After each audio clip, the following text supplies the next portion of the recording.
Olá pessoal, sou o vereador André Zeredo e mais uma vez estamos usando esse canal para podermos ter um contato direto, buscando cada vez mais ouvir sua opinião, a sua participação nas nossas lives.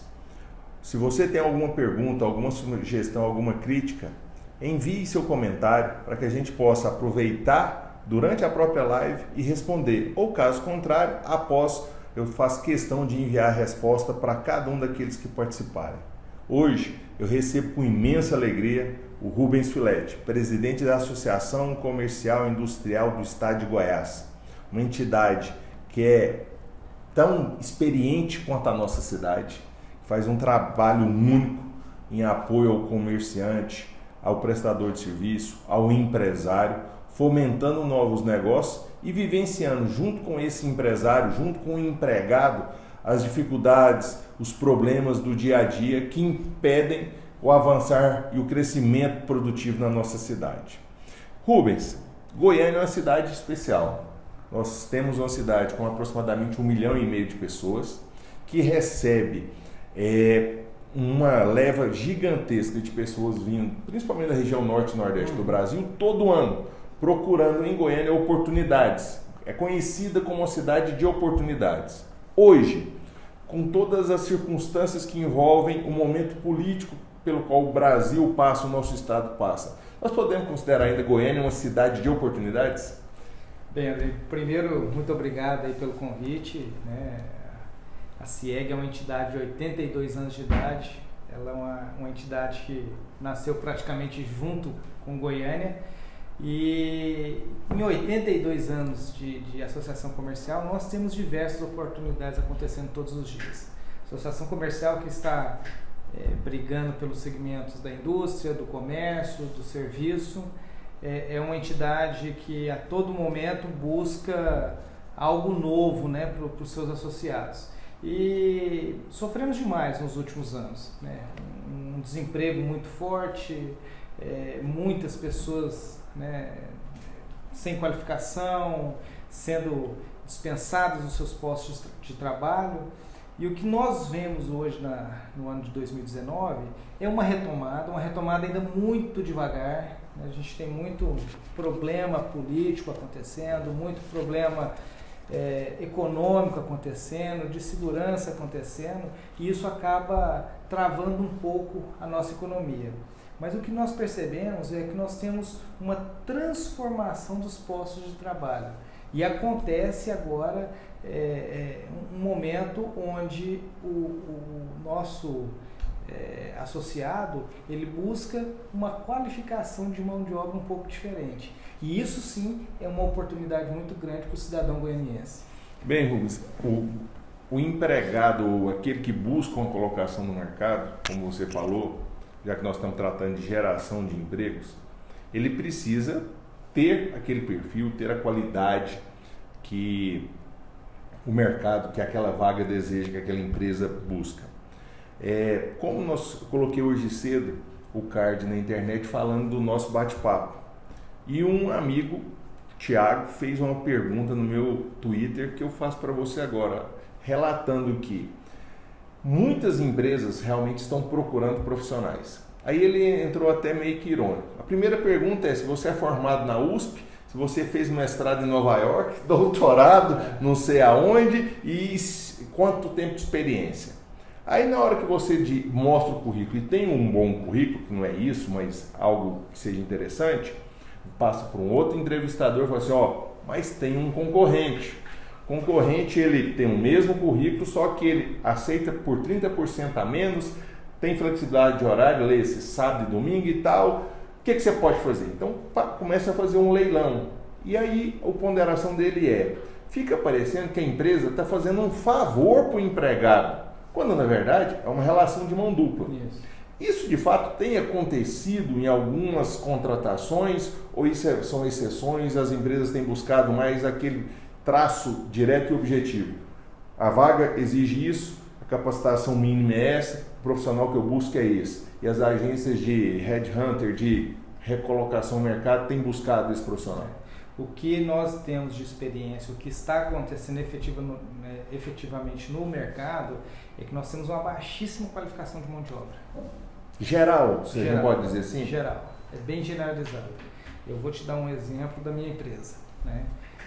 Nós estamos com 18 vagas em aberto. 18 vagas em aberto, já há alguns meses. Isso é uma maravilha. A gente acaba sendo na área de tecnologia, ela é uma área que ela é um pouco diferente do restante dos segmentos. Então ela paga-se um pouco mais, ela é um pouco mais inflacionada, né? O mercado é um pouco mais inflacionado. Mas nós não conseguimos mão de obra mais em Goiás. Então a gente tem que ir para fora. Você está importando mão de obra? Estamos importando mão de obra. E isso também está acontecendo com vários outros segmentos. Numa proporção um pouco menor do que a área de tecnologia, mas em outros segmentos também está acontecendo isso. O que nós observamos é que num processo de seleção que se abre 10 vagas para vendedores, às vezes as pessoas colocam algumas qualificações nos seus currículos que não condizem com a realidade. Na hora da entrevista percebe-se que não é bem aquela qualidade que a pessoa tem. Exatamente. Então, acaba que você tem muita força para fazer a contratação de mão de obra e quando você vai fazer todo aquele processo de seleção, você acaba se frustrando, tanto o colaborador quanto o empregador. Que precisa daquela mão de obra. Que precisa, porque ele está contando com aquele processo de recrutamento e seleção. E com isso, a gente acaba tendo um gap muito grande, né? Um buraco muito grande entre oportunidades que efetivamente são lançadas e preenchimento das vagas. E a associação comercial ela está muito atenta quanto a isso. E nós lançamos agora no segundo semestre, daqui a uns dias nós vamos anunciar, que é exatamente isso. Nós vamos qualificar a mão de obra goiana. Maravilha. Nós vamos qualificar Boa notícia, a mão de obra goiana. O que nós vamos fazer? Isso é um projeto da SIEG no estado. Goiânia incluída? Goiânia. Ótimo. O que nós fizemos? Cada empresa que se abrir em Goiânia hoje, essa empresa ela é enviada para a associação comercial. Foi um convênio fechado com a Junta Comercial e o Sebrae, aonde essa empresa ela é enviada para a SIEG faz a qualificação do empreendedor para a gente conseguir reduzir o número de empresas que fecham com 6 meses, 2 anos, 5 anos. Por falta de conhecimento. Ou seja, para deixar de ser número de estatística. Exatamente. E consequentemente, nós também vamos qualificar a mão de obra do empregador. Então, toda a cadeia produtiva. Então, a gente tem uma estimativa aí que até como se fosse uma incubadora, vamos falar já em tecnologia. Exatamente. Como se fosse uma incubadora. Então, nós vamos ter entre os nossos associados e as empresas que se abrem, né, todos os dias ou tem algum tipo de modificação, a nossa estimativa é de treinar aproximadamente 2.500 pessoas até março do ano que vem. E para que isso? Para que a gente não tenha esse gap. Né?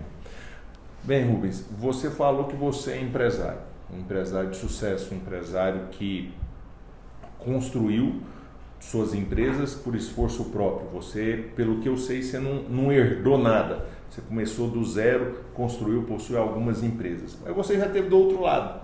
Você foi colaborador, você foi empregado. Hoje a gente percebe muito desejo de vários empreendedores. Muitos por dom, por estarem buscando de fato terem um próprio negócio e alguns porque eu já tentei tudo, deixa eu buscar ter uma independência com o meu próprio negócio. Como que foi isso? Conta para os nossos amigos, como que foi você deixar de ser empregado e começar a empreender? Quais foram as suas primeiras dificuldades? Porque isso é um case de sucesso, isso pode com certeza ser exemplo para muitas pessoas. Obrigado, viu, André? Não, mas eu sempre fui muito empreendedor na minha vida. Acho que você deve lembrar, nós somos jovens há mais tempo. Sim, gostei. Então você deve lembrar que antigamente tinha as lan houses, as escolinhas de computação. Então quando eu tinha mais ou menos 16 anos, ali no setor Morada Nova, Cidade Jardim, eu abri a minha primeira lan house, a minha primeira escola de computação, com 16 anos. E de lá para cá eu sempre comecei a trabalhar muito novo, com 16 anos eu fiz esse investimento, estreou no mundo dos negócios. E de lá para cá eu não parei mais, Aí não parei mais de trabalhar, fui professor de tecnologia, fui professor universitário, trabalhei em compensação bancária à noite e sempre trabalhando muito, mas sempre incomodado em não querer ser empregado. Eu tinha uma veia empreendedora muito forte, eu queria alçar grandes voos. E isso há 14 anos 15 anos atrás, quando eu comecei os meus primeiros passos como empresário, sempre dá um friozinho na barriga, né? Eu acho que dá um frio muito grande. Porque ser empresário aqui não é muito fácil, né? No Brasil a gente tem que lutar para crédito. Quando você tem uma empresa de serviço, a empresa de serviço ela tem uma dificuldade ainda maior, porque você vai para crédito, você não tem bem, o seu estoque vai para casa todos os dias, né? Que são as pessoas que estão pensando ali no dia a dia. Então você acaba tendo muitas dificuldades além do próprio capital de giro, próprio conhecimento. Às vezes você é um bom técnico, mas não conhece, né, muito de gestão, então você vai patinando.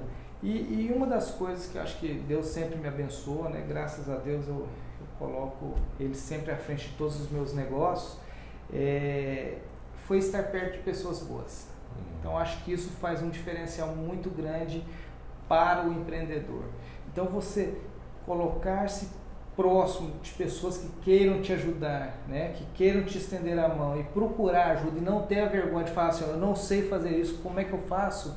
Né? Esse foi um dos meus principais diferenciais para chegar onde a gente chegou, né? Nós temos algumas empresas aí na área de tecnologia, na parte de software e não é fácil, né? Todos os dias é uma luta diária para que o negócio permaneça crescendo, né? As coisas aconteçam, a gente não abandone nenhum posto de trabalho, a gente não tenha que demitir nenhum colaborador e por aí vai. Mas não é fácil, André, assim, é uma luta. Ser empresário hoje no Brasil é um equilíbrio danado. Nós temos que ter aí, contar com a ajuda de todos, né? Com a ajuda do governo, a ajuda dos bancos, a ajuda dos colaboradores, principalmente que sem eles nós não conseguimos absolutamente nada. Então eu também sou muito grato pelos meus colaboradores lá, que são pessoas fantásticas dentro do meu ecossistema. Coisa boa. Presidente, Goiás tem, vamos dizer assim, bem nítido, dois grupos de geradores de mão de obra, geradores de emprego. Geradores de mão de obra, geradores de emprego para mão de obra. Um é o agronegócio, e os dados do CAGED mostram que em julho deste ano, julho de 2019, gerou mais de 10 mil vagas. Em contrapartida, serviços e comércio não tiveram esse desempenho. No comércio, nós tivemos, no mês de julho, que é o último mês analisado, um decréscimo, nós tivemos, foi uma retração, e no de serviços um pequeno crescimento. Você cuida especificamente desse empresário, do comércio, do serviço e da indústria. Qual que é a análise para esse grupo de geradores de empregos para os próximos meses? Qual que é o cenário econômico para que a gente possa ter geração de emprego em grande monta, podendo crescer a oferta de novas oportunidades, novos postos de trabalho, já que nós temos quase 13 milhões de desempregados no Brasil, um número absurdo. Assim, quando a gente começa a analisar o governo federal, nós observamos que o primeiro semestre nós patinamos muito, né? As coisas demoraram um pouco mais do que o padrão para sair da gaveta.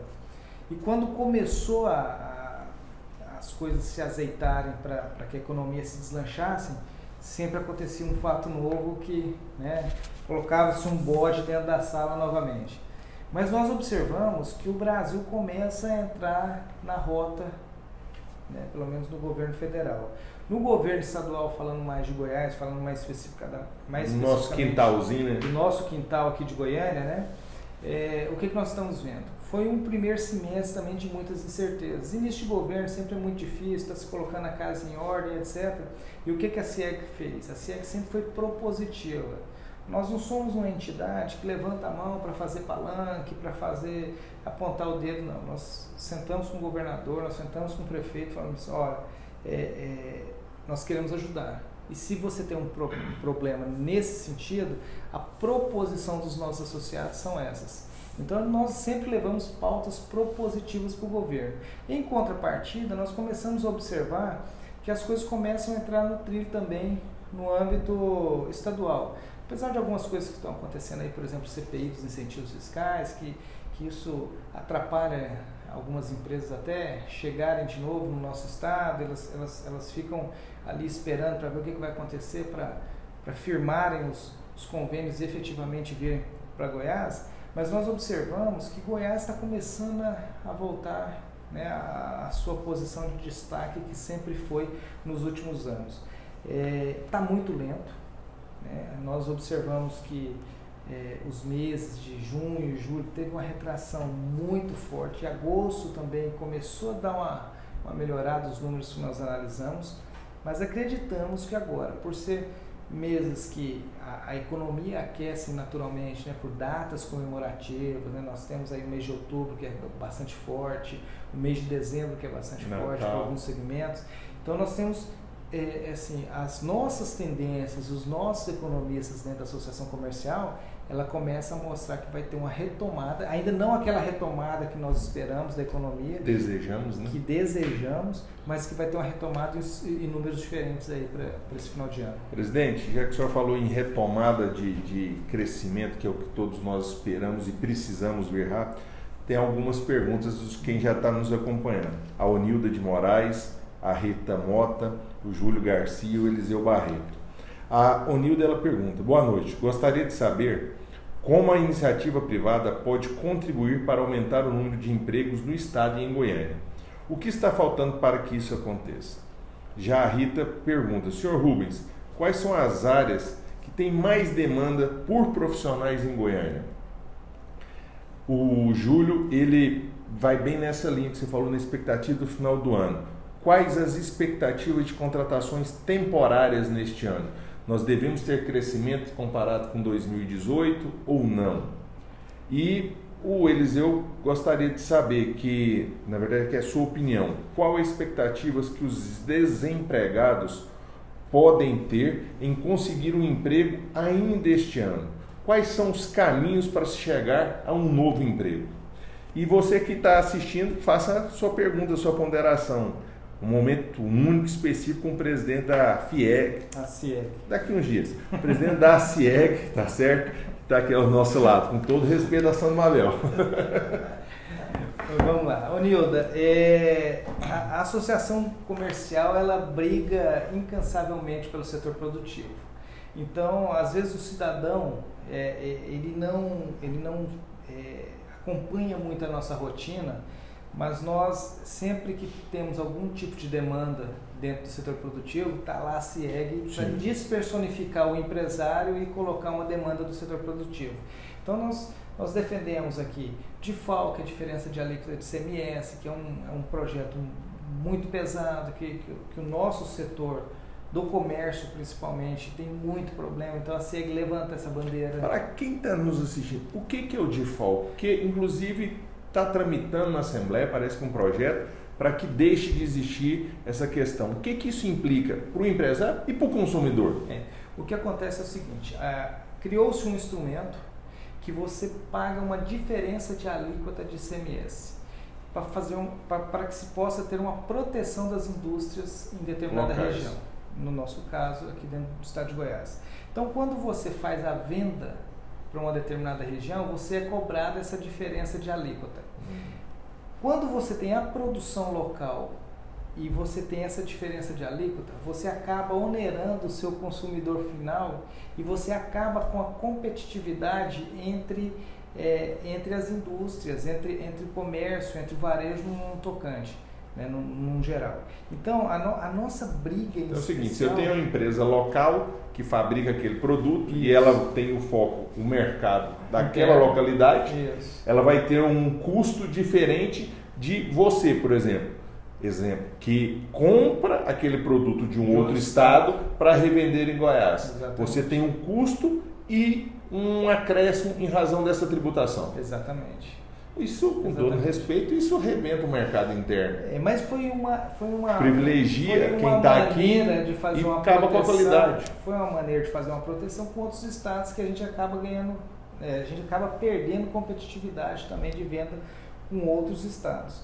Mas isso é uma briga que todas as semanas nós temos vários empresários solicitando. Nós fizemos aí... Pelo fim disso. Eu acredito, Andrei, que hoje, se a gente cessar, falar assim, vai acabar o DIFAL no estado de Goiás, nós vamos ter um problema muito sério. Eu acho que o DIFAL, ele não pode acabar em 100% dos segmentos. Ele vai beneficiar quem compra de outro estado e revende, mas ele vai prejudicar muito o empresário local. E vai prejudicar muito a indústria de determinados segmentos. Vamos dar um exemplo da indústria farmacêutica. A indústria farmacêutica, nós somos um grande polo. Sim, o estado de Goiás, a Anápolis aqui tem uma grande base, temos, Aparecida está crescendo. E nós não temos brigas na indústria farmacêutica por questões de diferenciais de alíquota. Mas vamos falar de São Paulo, vamos falar de outros estados. Então isso vai prejudicar a competitividade das nossas empresas goianas com outros estados. Então isso tem que ser feito um estudo muito profundo, porque você pegar, igual nós ouvimos, Brasília acabou com o default. É muito fácil, Brasília não tem tanto segmento industrial igual Goiás tem. Então se nós tivéssemos um ambiente empresarial igual temos em vários outros estados, era muito fácil virar a chave. A Brasília tem, assim, a meu ver, uma cidade que nasceu para ser administrativa, população por ver grandes salários, grandes ofertas de emprego lá, principalmente concursos públicos, buscou aquele local e outras cadeias que decorrem daquele servidor que ali estabeleceu, e nós temos uma população que não para de crescer. E isso tudo não é absorvido e nem pode ser absorvido pelo servidor público, pelo serviço público. O governador agora falou assim, não, eu vou industrializar Brasília, mudando um pouco da característica da concepção inicial. E ele, a princípio, ele tem muito pouco a perder, ele só tem a ganhar. Exatamente. Então ele está numa situação muito tranquila, diferentemente de nós que já temos um estado com um parque industrial consolidado. Em expansão. Nós não estamos começando. Nós estamos bem adiantados. E vários segmentos, né? Sim. Automobilístico, farmacêutico e por aí vai, né? De agro, indústria também está muito forte. Então, nessa questão, os empresários, né? A associação comercial, ela tem uma bandeira diária de luta em capacitação dos colaboradores, dos empresários, em brigas, não vamos falar briga, mas em questões políticas mesmo, legislação, a parte tributária, se envolve muito nesse quesito, ações sociais, nós somos muito ativos em ações sociais. Então, respondendo ao Nildo, em geral, seria isso. A Rita, a questão do emprego, né? O que isso? O da Rita, a pergunta dela é: quais são as áreas que têm mais demanda por profissionais em Goiânia? Isso. Hoje o que a gente observa assim, é que a área de comércio, né, e serviços são as principais áreas predominantes dentro da nossa região, principalmente a de serviços dentro de Goiânia. Né? O que percebemos, Andrei, é que os profissionais não estão prontos para uma determinada demanda.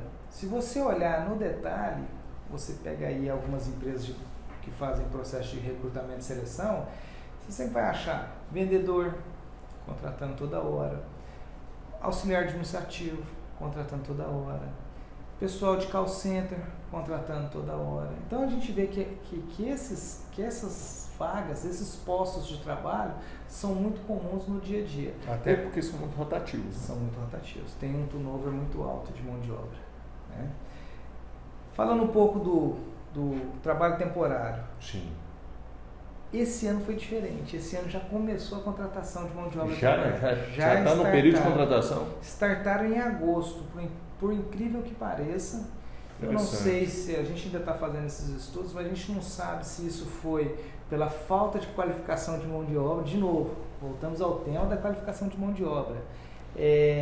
Ou foi pelo pré-aquecimento de alguns segmentos. Então, a gente teve um aumento na contratação de temporários a partir de agosto. E você acredita que esse volume de novas contratações temporárias tende a crescer? Tende a aumentar, de acordo com os estudos sendo realizados, sim. E a parte do Eliseu, que é sobre quais são os caminhos para chegar a uma vaga? Qual que é a expectativa de um desempregado para que ele tenha em conseguir um emprego ainda este ano? Qualificar. Esse é o primeiro ponto, né? Antigamente, não sei se você se lembra também, que a gente de novo, né? Jovens há mais tempo, você fala assim, qual que é o seu diferencial? Eu tenho o segundo grau. Era o segundo grau ainda. Qual que é o seu diferencial? Não, eu eu fiz uma faculdade, eu fiz uma universidade em tal lugar. Aí depois já não era mais diferencial. Agora você tem que ter pelo menos um MBA como obrigatoriedade. Só que o mercado antigamente, ele era muito generalista. Agora ele voltou a ser muito especialista. Então uma das dicas que nós sempre, né, falamos para as pessoas dentro da CIEG é: especialize. Especialize num tema. Você é bom em quê? Eu sou bom em finanças. Não vai faltar emprego para você.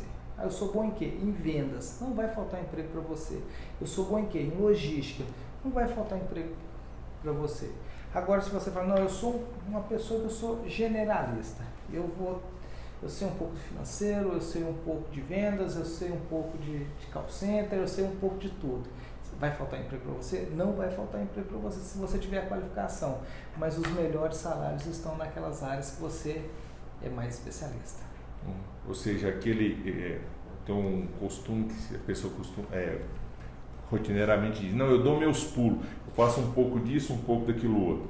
Isso tem de acabar. A pessoa tem que verticalizar o estudo, buscar mais conhecimento em determinado assunto, não, é claro, se alienando dos demais. Sim. Ele tem que ter uma visão geral, macro, mas ele precisa ser bom em determinado assunto.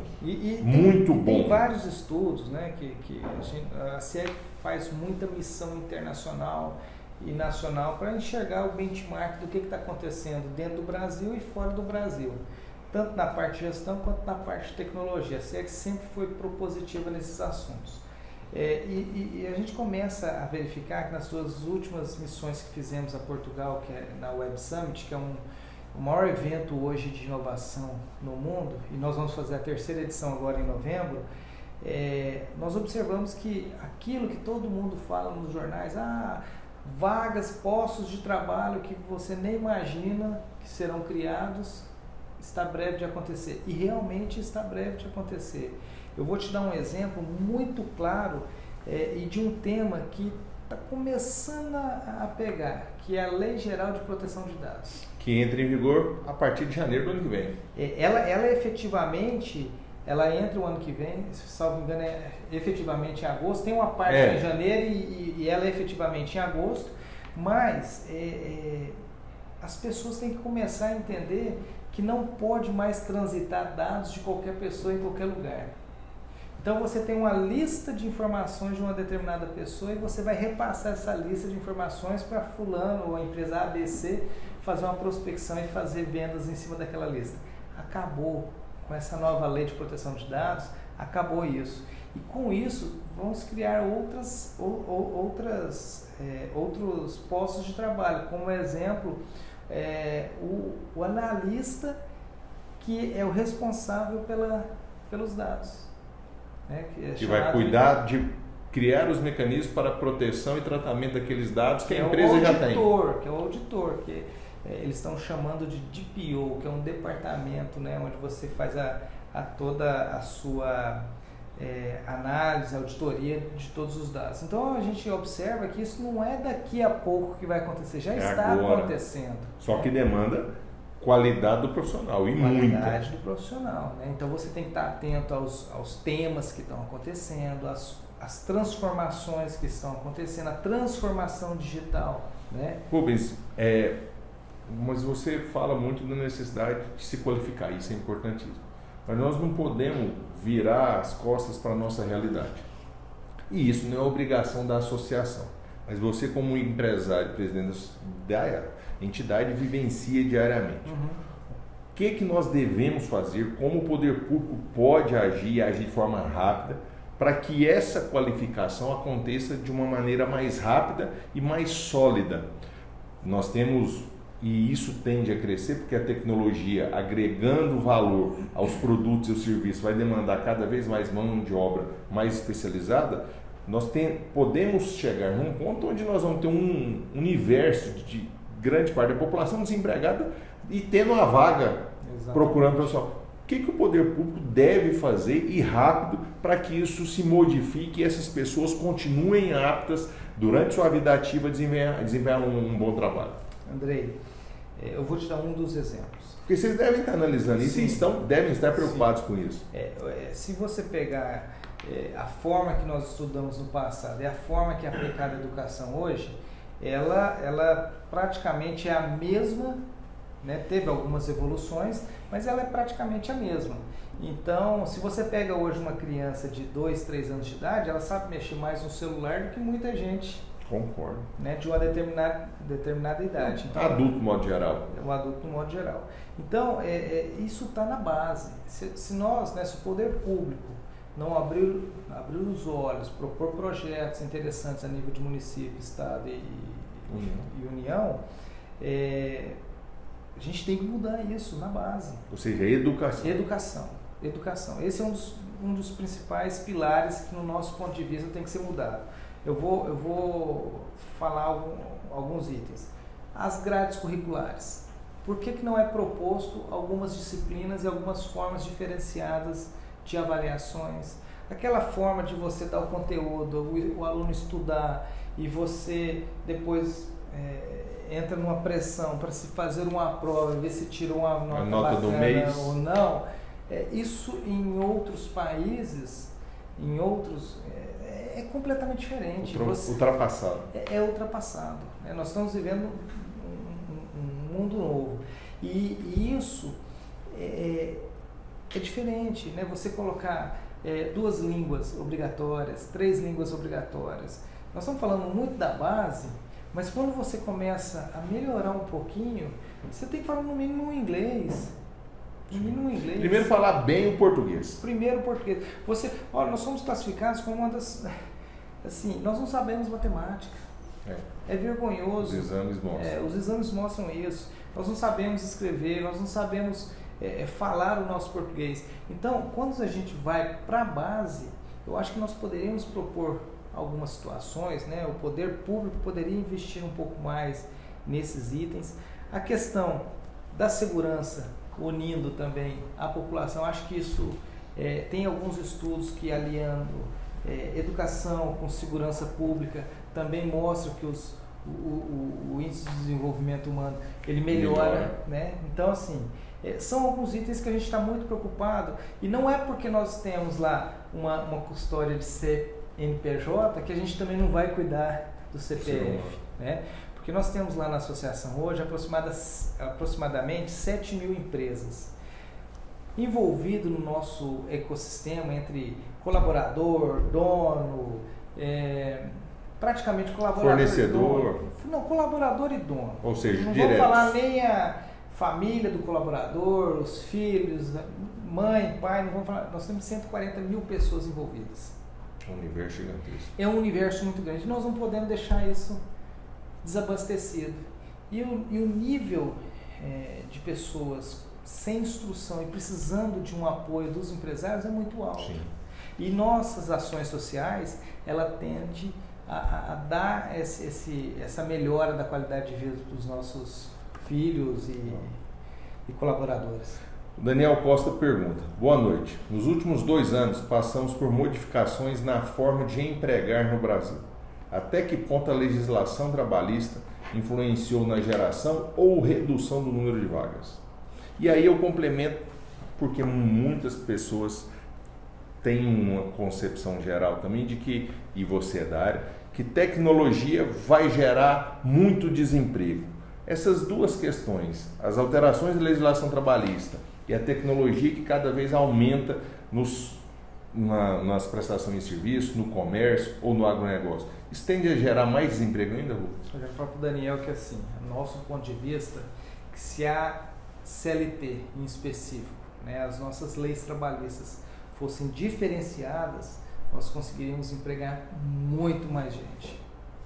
A gente poderia dar muito mais oportunidade. Mas isso não é tirar todos os direitos, Rubens? Desculpa, vamos emendar um negócio. Vamos lá. Tirar todos os direitos dos trabalhadores, precarizar, como é o termo que muitos usam, a mão de obra, e só, vamos dizer, vem a nós, já dizia minha avó, vem a nós ao empresário e ao trabalhador não. Eu vou sugar você e na hora que você virar um bagacinho eu vou te jogar fora. É porque nós temos a incidência de impostos que não vai para lugar nenhum. Esse é o grande problema. A gente tem que fazer uma desoneração da folha, que isso nós não estamos falando de benefício do colaborador. Nós estamos falando de pegar uma parte do INSS que é muito grande, dependendo do modelo de tributação de um empresário. Se você pegar um empresário que está no sistema de tributação do Simples e um que está no lucro real, é desumano. É desumano. A carga tributária é muito diferenciada. E os benefícios são os mesmos, o FGTS, as férias. Nós não estamos falando desses benefícios básicos, que eu acho que tem que ter mesmo, esses benefícios são garantidos. Mas a insegurança jurídica para você fazer algumas coisas e dar um benefício maior para os colaboradores, isso faz com que o empresariado ele se retenha um pouco, fique um pouco mais conservador. Com essa mudança na CLT, melhorou muito, mas ela precisa melhorar ainda mais. A gente poderia estar criando muito mais postos de trabalho, muito mais mão de obra qualificada, muito mais oportunidade. A economia podia estar girando muito mais forte, muito mais aquecida, se a gente tivesse, por exemplo, uma desoneração da folha de pagamento. E com relação à tecnologia no mercado de trabalho, você acredita que isso tende a gerar um desemprego maior? Em especial, nossa questão local, Goiânia, estado, Brasil? O avanço da tecnologia, ele muda, ele faz a migração da mão de obra. Então, às vezes, vou te dar um exemplo, a produção de cana, o pessoal do segmento sucrocoleiro. Teve uma época que foi criada aquelas colheitadeiras, né? Mecanizadas, um negócio tudo bonito e tal. A mão de obra migrou. Então você tinha lá 8 mil colaboradores, 12 mil colaboradores, para onde foi essa mão de obra? Ela foi absorvida ou para um determinado segmento, ou para dentro da própria fazenda, ou um operador, né, dos motocanas. Né? Então assim, ela migra, essa mão de obra, ou ela qualifica ou ela migra. Então não tem essa, assim, nós observamos que tem uma diminuição da mão de obra, mas ela tem naturalmente uma migração. Então, quanto mais eu tenho uma mão de obra qualificada, né? Estou criando aí agora a machine learning, que é você aprender com as máquinas, né? O que está acontecendo, os automóveis estão dirigindo sozinho, mas você vai ter outros postos de trabalho que não vai depender efetivamente de uma função, de um motorista, alguma coisa nesse sentido. Então você vai ter essa migração natural dessa mão de obra. Então a gente vê assim, eu particularmente vejo com muito bons olhos que a gente vai melhorar a nossa qualidade de entrega. Nós vamos entregar muito mais em menos tempo. Para quem está querendo começar, é empregado ou está desempregado e quer começar a empreender, a CIEG ela dá esse apoio ou é só depois que a empresa está constituída? Dá uma dica aí, nós estamos caminhando já para o nosso final, para aquela pessoa que quer buscar um novo horizonte aí, poder ocupar novos nichos, novos espaços. André, acho que você tem um espião dentro da CIEG, acho que você já está sabendo de alguns projetos que nós vamos lançar. Não, é por causa que as perguntas elas estão aí, nisso. É muita gente, e aí só um gancho que você me permite. Você fala que a mão de obra ela migra, e eu concordo, mas eu concordo em partes. Por quê? O que nós estamos percebendo hoje, os números mostram? Nós temos 13 milhões de desempregados por mês. Então, parte daqueles que estavam no canavial, cortando a cana, que eram o chamado o boia fria, ele provavelmente não foi absorvido. A grande maioria, ela foi, vamos dizer assim, deixada e ela deve ter migrado para os grandes centros urbanos, para as cidades. Quando você tem uma construção civil quente, você gera um emprego para esse tipo de mão de obra, que tem menos qualidade no seu conhecimento. Mas no geral não, esse pessoal precisa ser qualificado e os 13 milhões falam por isso. Nós precisamos buscar essa solução e ao buscar essa solução, muita gente quer empreender, muita gente quer estar com ousadia de buscar novos caminhos, tentando gerar mais emprego, produzindo mais riqueza. Sabe que você falou um negócio bacana aí, que nesses 13 milhões, né, de desempregados, nunca houve um crescimento tão grande de MEI igual tivemos nos últimos anos, nos últimos meses. Então, isso mostra uma consciência, né?